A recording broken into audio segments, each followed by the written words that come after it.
চুপি কোথা থেকে এলো আর শীত, গুনগুন গায়ে পাখি শীত শীত শীত। এরা ধান কেটে পায় সুখ, পিঠে পুলি ফিন্নি খাবে তাই তাদের উজ্জ্বল মুখ। ধরনের ফিন্নির রেসিপি শেয়ার করব। আমি এখানে 1.5 কাপ পরিমাণ চিনি গুঁড়া চাল আর 20টা কাঠবাদাম 7 থেকে 8 মিনিট পানিতে ভিজিয়ে রেখেছিলাম। দেন কাঠবাদামগুলোকে পেস্ট করে নিয়ে আর চালগুলোকে আধ ভাঙা করে নিয়েছিলাম। 2 লিটার গরুর দুধে আমি এলাচ দারচিনি দিয়ে দিয়েছিলাম। ঢাকনা দিয়ে বলক ওঠা পর্যন্ত অপেক্ষা করব। এতে আমি দিয়ে দিয়েছিলাম আমার টবের গাছের 2 থেকে 3টা পলাউ পাতা। ভালোভাবে পরিষ্কার করে নিয়ে এরকম সুতার সাহায্যে বেঁধে দিয়েছিলাম।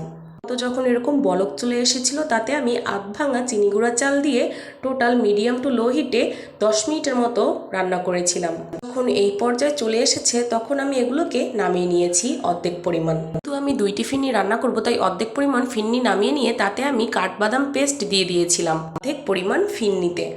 5 টেবিল চামচ পাউডার মিল্ক গুলিয়ে আমি এরকম ফিনিতে দিয়ে দিয়েছিলাম। তারপর আমি দিয়ে দিয়েছিলাম 1.5 কাপ পরিমাণ চিনি। আপনারা আপনাদের টেস্ট অনুযায়ী চিনি বাড়িয়ে কমিয়ে দিতে পারেন।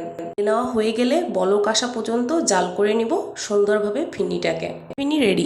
ফিন্নিটিরও সেম প্রসেস, এখানে 1.5 কাপ পরিমাণ খেজুরের গুড় দিয়ে নিয়েছিলাম। তৈরি হয়ে গেল খুবই মজাদার ফিন্নি দুইটির রেসিপি। অবশ্যই এই শীতে ট্রাই করুন বাড়িতে ফিন্নি দুইটির রেসিপি। আমার পেস্টির ভিডিওগুলো যদি ভালো লাগে অবশ্যই পেস্টটিকে ফলো করে পেস্টির সাথে থাকুন। ধন্যবাদ সবাইকে। আসসালামু আলাইকুম এভরিওয়ান।